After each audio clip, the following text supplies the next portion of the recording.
Basically, our main topic in here is today is more of climate action and sustainability in terms of empowering youth for environmental change, having them included in decision and policy making.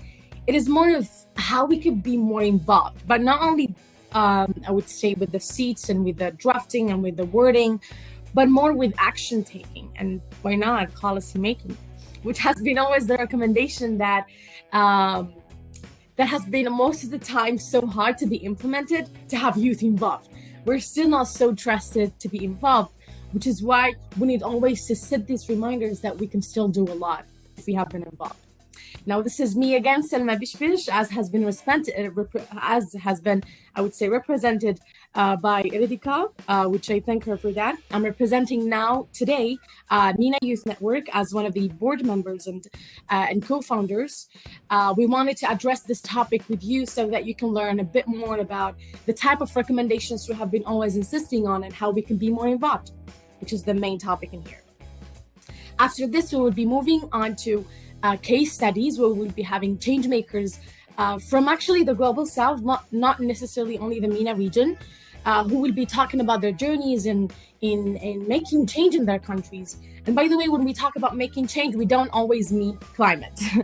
Any change that is affecting their communities, having us more involved, that's a change already. So let's get started, please. Now, when we talk about environmental sustainability, now, I actually wanted this workshop to be more interactive. So I don't know actually if it's going to work that way or not, because I know like that the platform is kind of a bit difficult to deal with, but we will try our best. I mean, there's still a chat, there's still a lot of things that we can use to just interact. Now, what is the first thing that comes into your mind when we say education and awareness, or for example, youth participation in sustainable projects, or even when we say collaboration and partnerships? Now, as you can see, these are actually subtopics that we will go through all of them in my presentation. But like before addressing this, we have to address the challenges. As you can see, our world now is really facing a lot of struggles. And when we talk about that, climate is really there. Climate is taking a huge impact when it comes to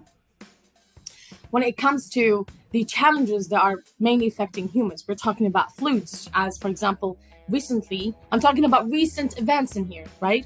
Floods that happen in South Korea and China, and even Algeria, actually, this year, we have been having this flood. So these are recent events affecting our world.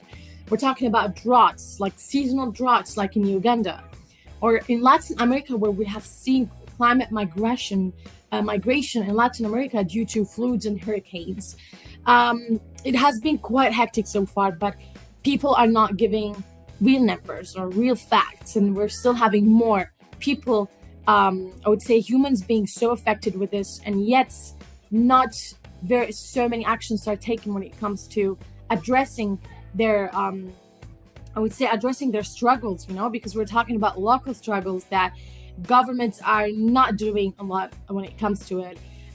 Even like civil society cannot always be the one to address it. We're talking about real issues in here. And these are problems that needs to be addressed in different ways. And of course, this should never stop at speaking or at wording or at drafting, but more in taking actions.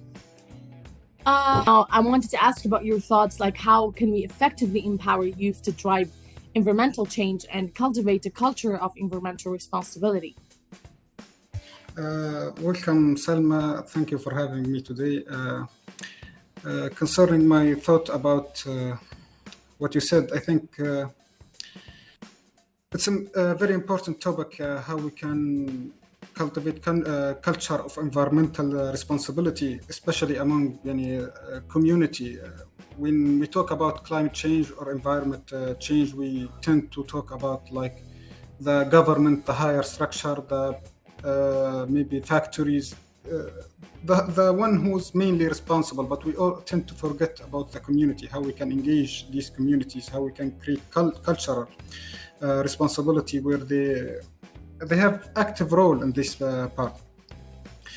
So I think it's a very important part, how we can engage the community, how we can maybe create some kind of trend to make people more interesting in this part. Yeah.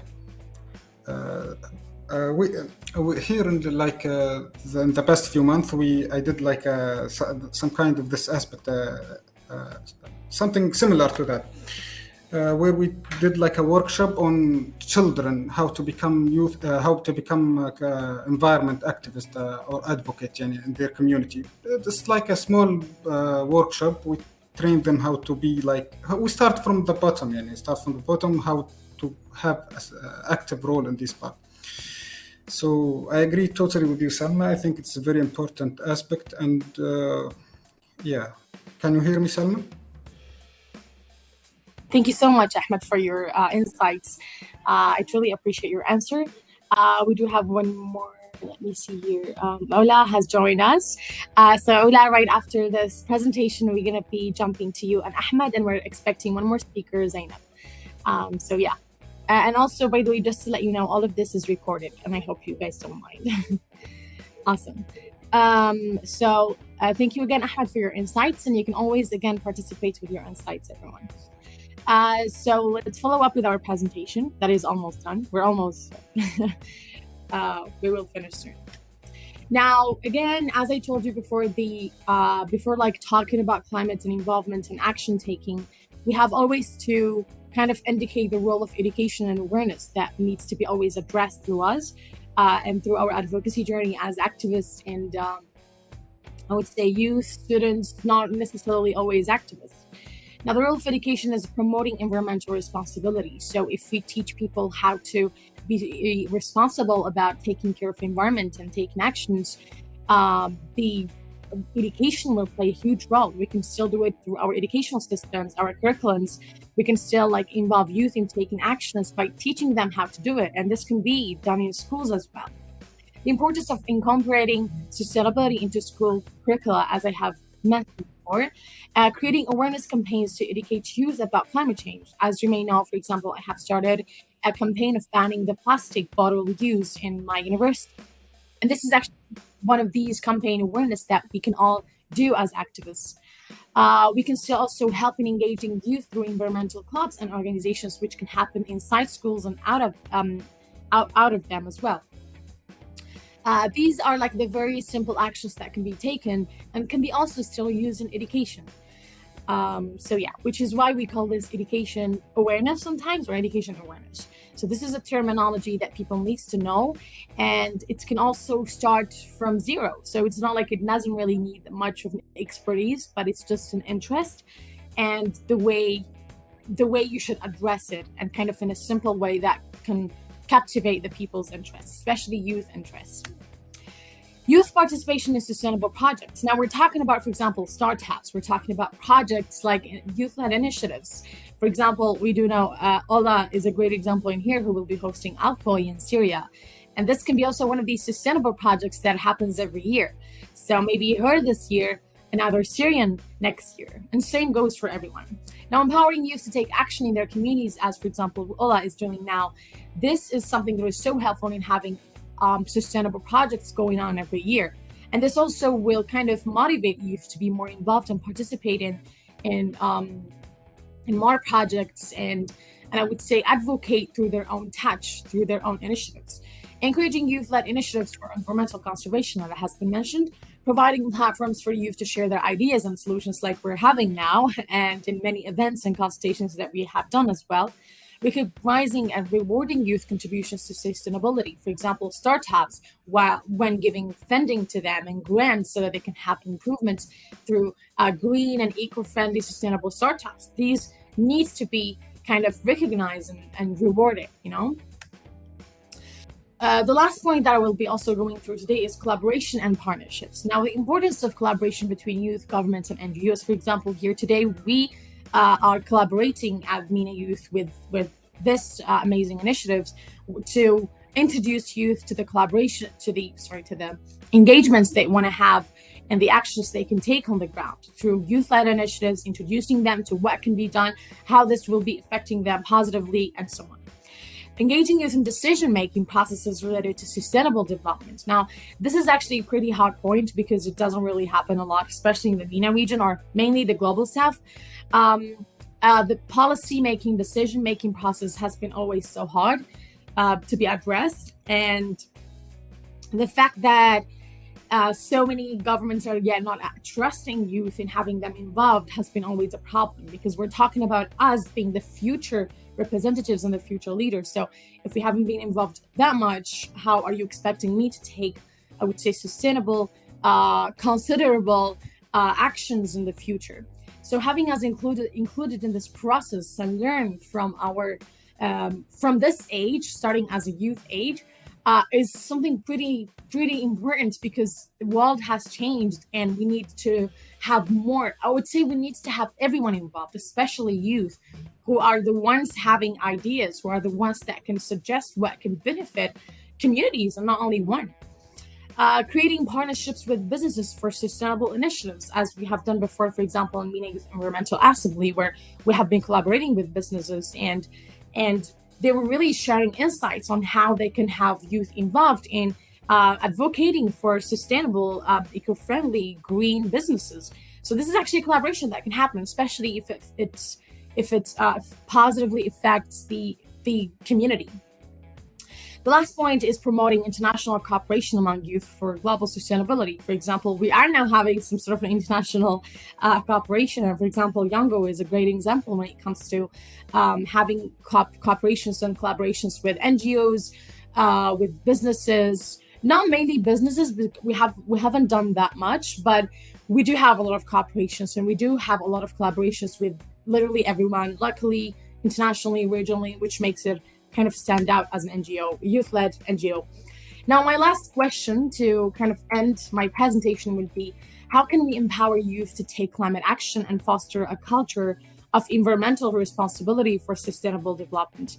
This is actually a question that goes to everyone, including our speakers who have been involved so far, and they can actually address it in a perfect way. So this will be actually the end of my presentation, but I would love to hear some of your answers when it comes to this question. So if anyone maybe is interested to jump in and answer this, please do so. And I really love the presentation. I think this is really the need of the hour, of how important it is to involve youth, especially in the rooms wherein decisions are being made for our future, about ourselves. And when we talk about climate change, this is a problem that is affecting each one of us, and each one of us has a role to play. And that is why I think it is very important for all of us youth to be an essential part of the decision making process, of being part of the solution. And by empowering youth to be a part of the solution, I just do not mean having a seat at the table, but also a say at the table. So when we talk about empowering youth, the first step really comes in capacity building, in making youth more aware and more sensitized about this problem. At the same time, making youth more educated about what the climate crisis is, and what could be the possible solutions to it, and how we can be a part of the solution.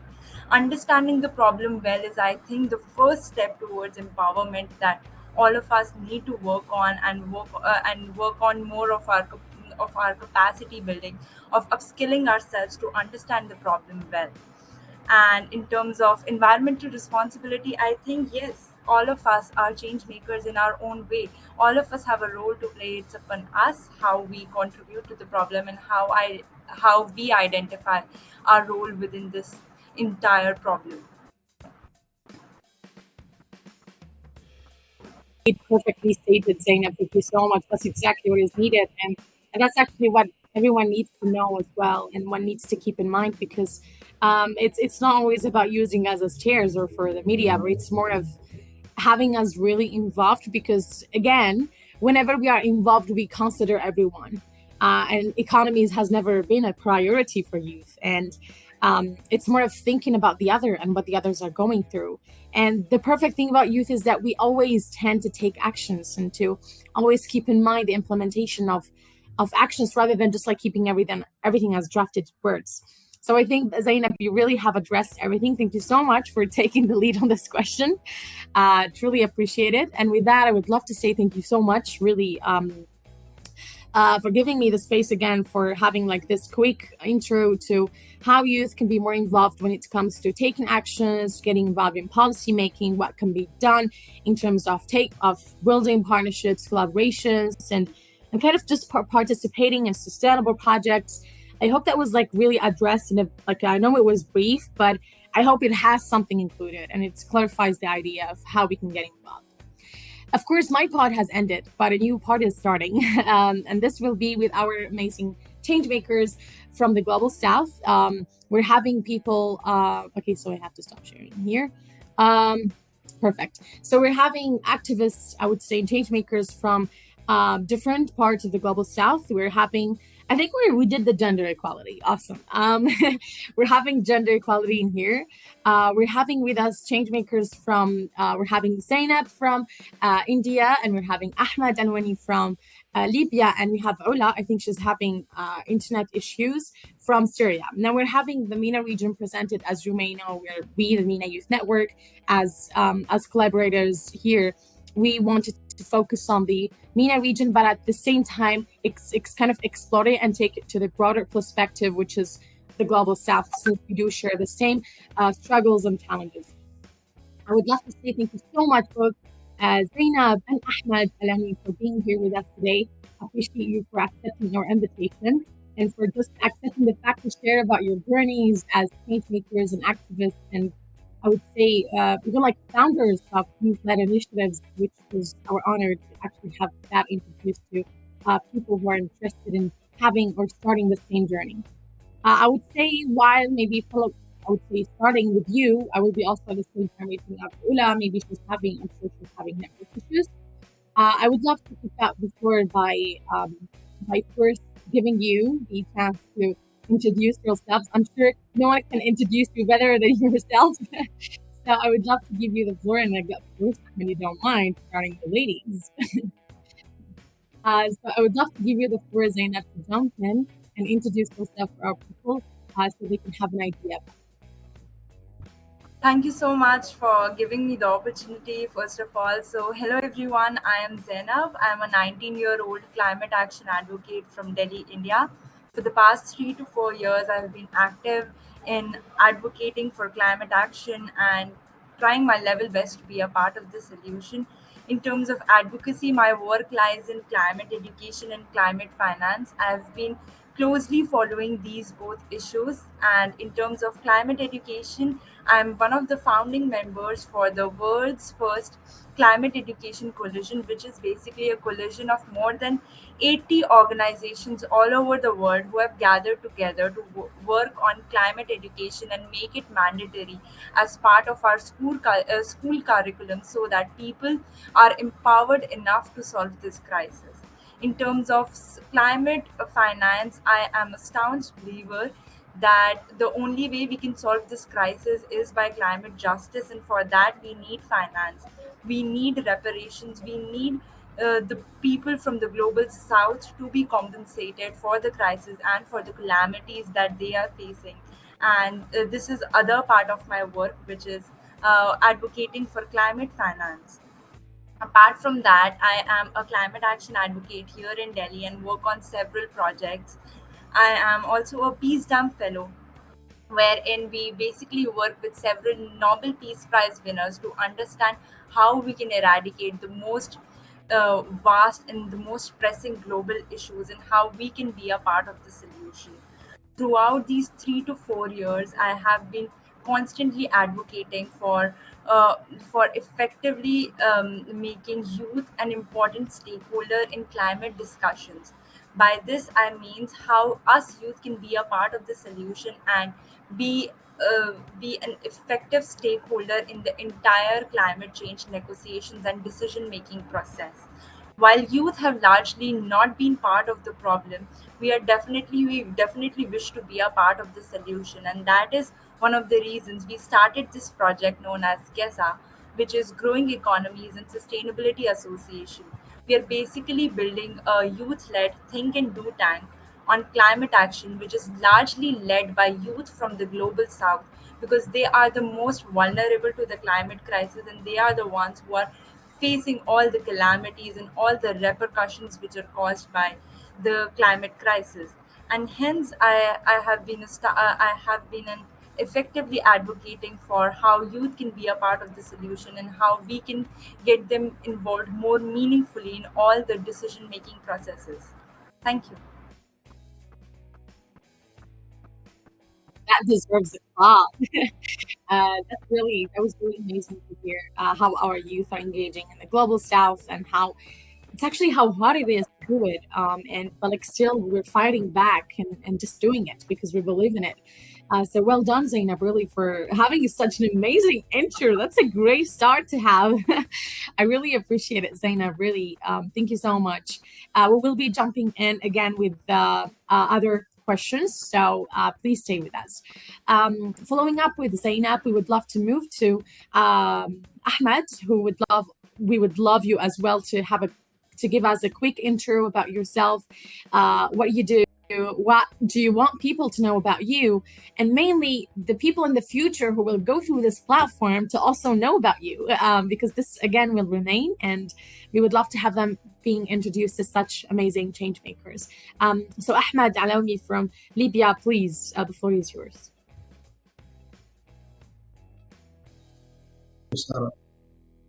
Thank you so much. Uh, let's start. I'm Ahmed from Libya. I am strategy director for an NGO called Perpetual Peace Foundation. We are working on promoting peace and conflict resolution mainly in Libya. In the couple few years, we work in this aspect mainly. Regarding Libya now is better than the past few years. We are working now on SDG goals and environment sustainability and stabilization in Libya. Our main work is empowering youth on how to take the action, how to take the lead. This is our main focus here in the organization. We are supporting and teaching young generation on how to becoming youth activists, how to becoming leader in their community, in their countries, and how to become active in their community and become peace builder. Beside that, I am working on MENA coalition as co-lead, funding co-lead, where I provide funding and resources for our members in MENA coalition to do their project and to advocate for youth and peace and security agenda in the region. As well as that, I'm working as consulting for organization called the Besh, which Libyan slang meaning clothes. They are organization working on environment awareness and advocating using fashion in Libya. I work as consulting for them. So this is my main work. I'm happy to be here and talk to all of you.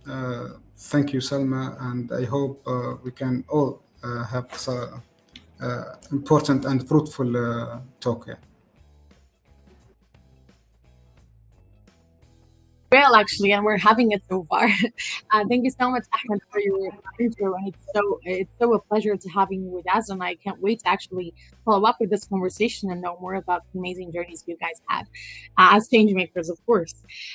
Moving on to Ola Al-Hajj from Syria. Thank you so much, Ola, for joining us, and I know you're some power cuts and networking issues, but you're still, again, as always, fighting back. And I really love that on you, Ola. Thank you so much, really, for joining us. And I think I can never introduce you better than you. So please, the floor is all yours. Much, Selma, for having me. I'll go as long as my power is still on. My name is Ola Al-Hajj. I'm from Syria. I am one of the climate champions from the regional office of UNICEF. I'm also the founder and CEO of RECO Project, which is a project that works on environmental awareness. Especially, we focus on plastic pollution awareness and empowering youth from Syria to be more present in the climate policies, environmental policies, and etc. And well, as I am one of the first organizer of Alcoy Syria. I'm working on with so many youth to cultivate the Syrian community to be the lead of climate action, as well as most of the communities are. Like, whatever the circumstances of my society is having, we're still having that hope and this courage and this passion for making a positive change. um, yeah, and I'm actually as well the MENA focal point for the Chemicals and Waste Youth Platform. That's why my especially, like, I'm expert in the chemistry field. So yeah, I'm really happy to be here and to share my thoughts with you all. Thank you so much. Much, Ola, for the amazing intro, as always, shining up. It's so great to having you here with us today, and good luck with Alcoy. I know so much logistics, God, and so much work. Really wishing you the best with that, and I'm sure you're gonna do great. So no worries, we're all behind you. Go for the outcomes. Thank you again, Ola, Ahmed, and Zainab, for sharing your intros, and I hope actually this will not only remain here but also inspire the future generations to look into these amazing change makers from the global south, and having your print added, of course, as well. And now I would love to just go with a round of questions, not that much, but like enough, enough to introduce people to what should be done in the region. So I would love again to go back to you, Zainab, with the first question. I would love to ask you, Zainab, since you have been mentioning a lot, and climate finance is not so, it's not like a very common, I would say, it's not a common thing that people do and engage in, because when we talk about finance, we talk about businesses and economy, which is something that contradicts with climate and environment. So maybe how did you manage to actually start this journey as an advocate for climate finance? How did you convince other youth to join you on this journey? Was it hard? What were the challenges? Like, we want to know about this journey that you had in towards the advocacy for climate finance. Please, Zainab, the floor is yours.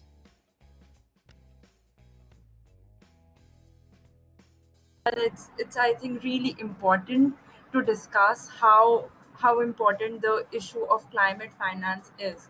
So I'm gonna take you through my own journey, and through that maybe we can navigate through some important points that all of us can try to work on to be a part of the solution. So as we look at to the history of climate change, why it is caused, we tend to understand that majority of this problem is basically caused by historical emissions, and that too by the developed country. If we look at the cumulative emissions, cumulative global emissions, that is largely done by the developed world. However, the calamities as well as the repercussions of the climate crisis is largely felt by those in the developing countries and the least developed countries. So it is very important to understand the reason and our purpose behind advocating for climate finance, which is climate justice. Each one of us has a role to play because we need to advocate for what is right, we need to advocate for our justice, and at the same time we need to understand the dynamics, the global dynamics and the international scenarios in terms of the climate crisis. And as I delved deeper into understanding the problem, I realized how important climate finance plays, the role of climate finance in solving this crisis. For example, coming from my country, India, I realized that even if we want to be a part of the solution, we lack resources, in terms of investment, in terms of funding, and in terms of education, research, and a lot of stuff.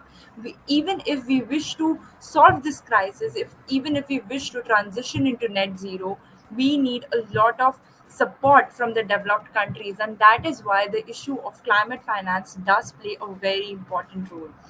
For those who really wish to get involved and understand this problem well, I would first of all suggest to go through and understand what exactly the problem is. There are hundreds of resources available, and especially the resources available at the UNFCCC side is more than enough to understand how the negotiations work out and what exactly the problem is. And as we are delving deeper into the topic, I must mention about the 100 billion goal. So $100 billion is something that was promised by the developed countries to the developing world every year, but still by 2020, but till now it has not yet been achieved. Why are we making empty promises? Why are we keep on talking about policies and change and solutions when we are not committing towards it? And that is why our role plays a very important aspect. We are an important stakeholder. That is why it is very important for us to understand this problem well, understand how climate justice is really important, and how can we achieve climate justice, which is largely by climate finance, by equally supporting the developing countries and the least developed countries, the countries of the global south, into net zero transition. And I think that that is very important for all of us youth to get involved as much as possible. The best way would definitely be through Youngo. We have a very strong climate finance working group. We have been advocating for it. We've been following all the negotiations and making amazing interventions. So it is very important for us to be an active stakeholder in this entire discussion.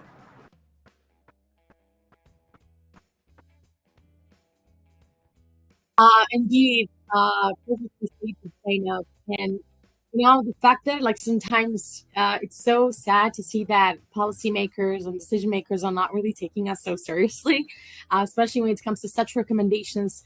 For example, when we talk about climate finance, it's a very, very, very big term, and like sometimes even us as youth, we avoid to actually get involved in, because like most of our recommendations are always rejected and never approved. And even if they were approved, they are barely implemented. So really taking the courage to advocate for that and still like fight and stick to it, that's a very bold step from you, Zainab. But I really, really clap for you for that. Well done for actually keeping on with this. And I would love actually to follow up with one more question later on regarding this. Thank you again, Zainab, for your insights. And we will get back to you with one more question after going through the other panelists. Appreciate it one more time. Moving on, I don't know if Ola is here because she just texted me that she's literally running out of power. So if Ola is not here, we would love to go to Ahmed. If you can jump in. So Ahmed, please, I would love to know from you. Oh yeah, so yeah, Ahmed, you're here. Now, Ahmed, you mentioned a lot about peace and security, and we know like sometimes Libya has been unstable, and it's a country that really needs to address a lot when it comes to peace and security. And I know like this is so hard to be addressed, and it's not any journey to have when it comes to such advocacy, and especially when it comes to youth doing it. So I'd love to know from you, Ahmed, how is the journey that you're doing it when it comes to peace and security? How is the advocacy? And I heard that also like build up an initiative where you actually wanted to bring policymakers and youth and activists in one table. This sounds very hard, but like tell me, how did you do it, or how are you planning to do it? Please, the floor is yours, Ahmed. Thank you, Selma. Maybe this is, I will start from the beginning. Okay. Here in Libya, as you said, countries suffered years of civil wars and conflict. And before that, it was like years and years of dictatorship regime and freedom. You are not allowed to speak in short term. This conflict in Libya, these wars, put a lot of burden on youth and their participation. First of all, it's like my startup. All of the youth want to do something. They want to achieve something in their lives, but it is difficult to find a way. They like being depressed because they don't find a good way to put their capability, to put their work in the ground. And I was one of them. So we started from here. We start from finding the right youth, the youth who want to make something. They want to do a true change. This is like we say, the seed to grow up. From there, we engage youth by working together, by networking them, by allowing them. We give them the skills, the ability, the tools, so they can start to work on their own. Youth participation doesn't.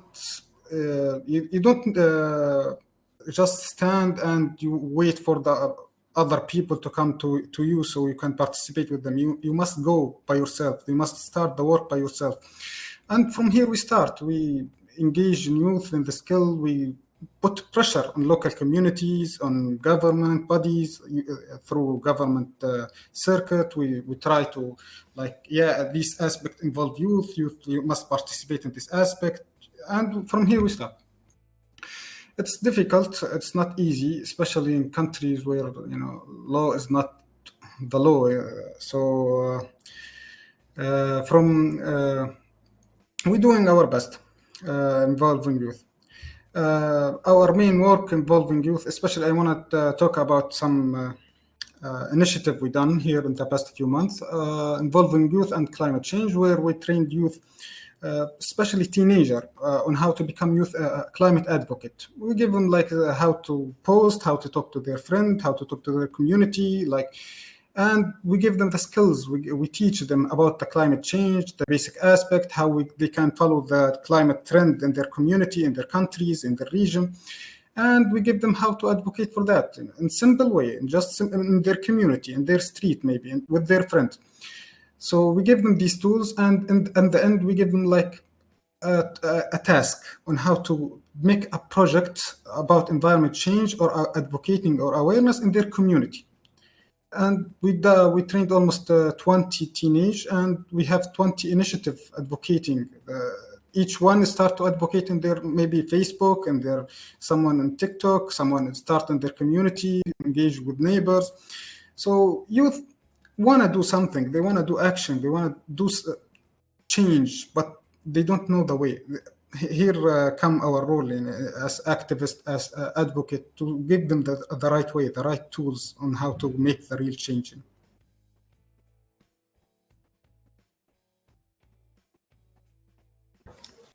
Perfectly stated, Ahmed. Thank you so much for your insights. And it's so good to see that youth actually are really engaging in advocating for, I would say, for their country struggles, which is our main thing and our main role as youth, focusing on the struggles mainly. And I know that we're talking actually about very, very important topics in here. We're having climate finance, and we're having literally peace and security, which are very, very big terms that where youth really needs to kind of pay attention to, and I would say have the guts to be more involved. Like, why not, right? Having us also involved in this, and at least in its advocacy. So well done, really, for doing such a great job.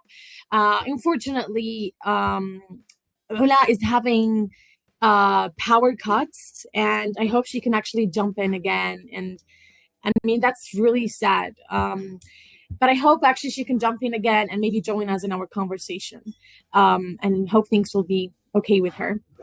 Again, going back to you, Zainab, with our last question in this regard. Now, as you have mentioned and as we have talked, climate finance has been always a struggle and a huge fear for youth to really be involved in, especially when we talk about youth in the MENA region, youth in the global south. It has been really hard to address the word finance itself. And actually, we're the most to struggle when it comes to this. So maybe what is that one message that you want to send to youth who are still having this fear in getting involved? And maybe what is like that one recommendation that you also want to send to the decision makers to have us more involved? Because we're seeing a huge lot when it comes to youth engagement. So yeah, please, Zainab, the floor is yours.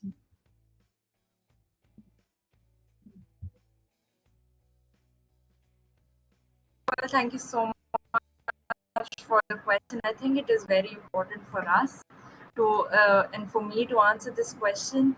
And the message that I want to give each and every one of us is to not lose hope.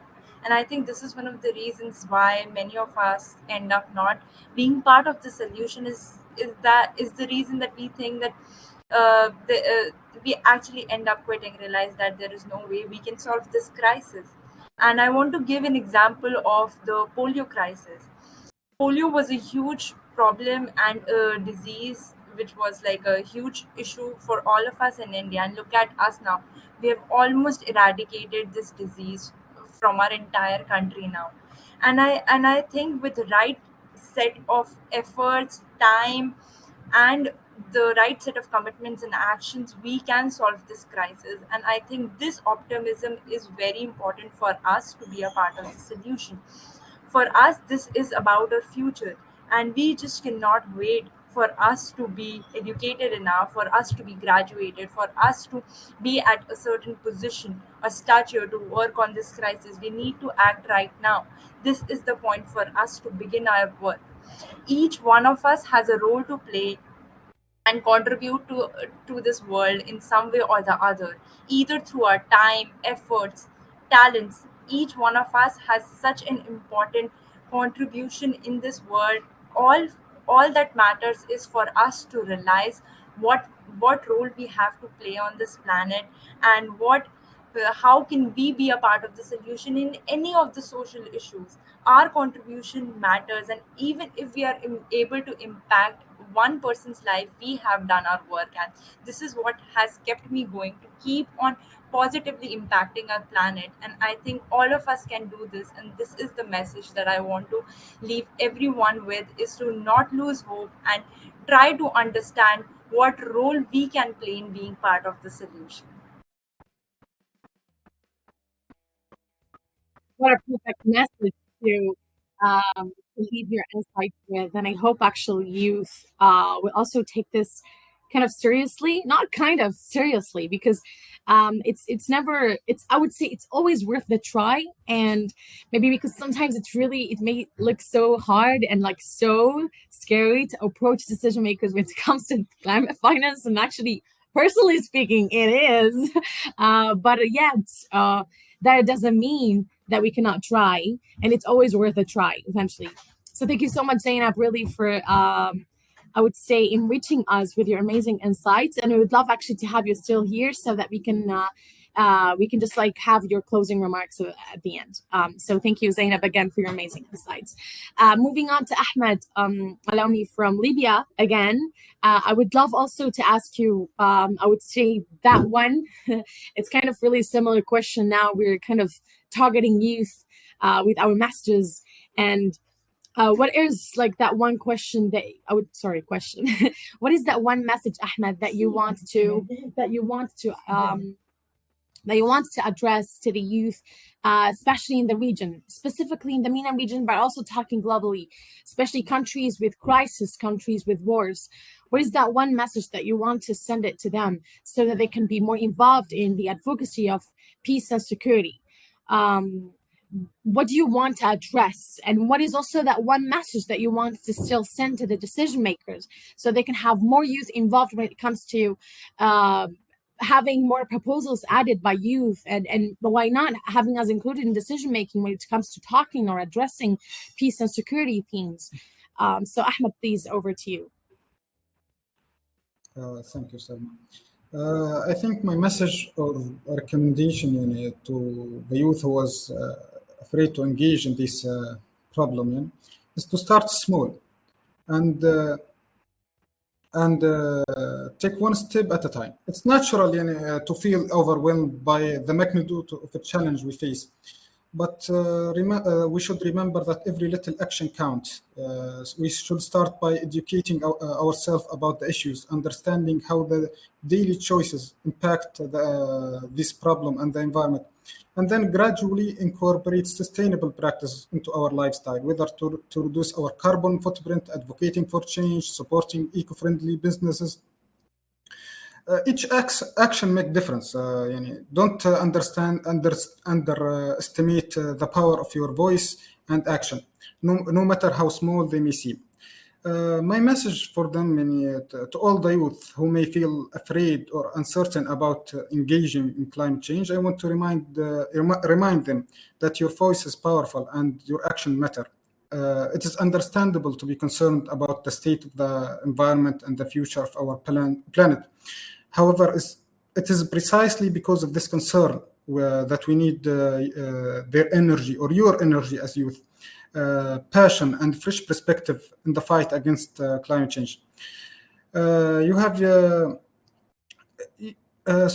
This is basically it. Be fearless in your pursuit of sustainable future. Connect with like-minded peers also. Join youth-led organization and participate in local initiative. And educate yourself about the issues. Share knowledge with others. Don't be afraid to ask questions. Challenge the status quo. Your voice show your concern and your voice to decision maker. You should engage in productive conversation with the stakeholders about this aspect and this problem. So basically, this is my message for them, and my message for decision maker is this problem is affecting us mainly, not them, more than them. This is our future. We should be involved in this part. We should take the initiative in this part. Every decision is affecting our future, so we should be part of it. So this is I think my message and my concern and my recommendation for them. So thank you, Sam. You so much, Ahmed, for your amazing insights. And yes, indeed, having us involved and having us maybe proving that adding us and I would say our engagements and our actions worth to be seen, worth to be kind of supported and rewarded. So it's really, Ola joined us. Perfect. So thank you really, Ahmed, for your amazing insight. It's so appreciated. Ola, is there a chance for you to speak now? Can you try to unmute? Actually put a salt on the pain. So thing is, the journey was not paved with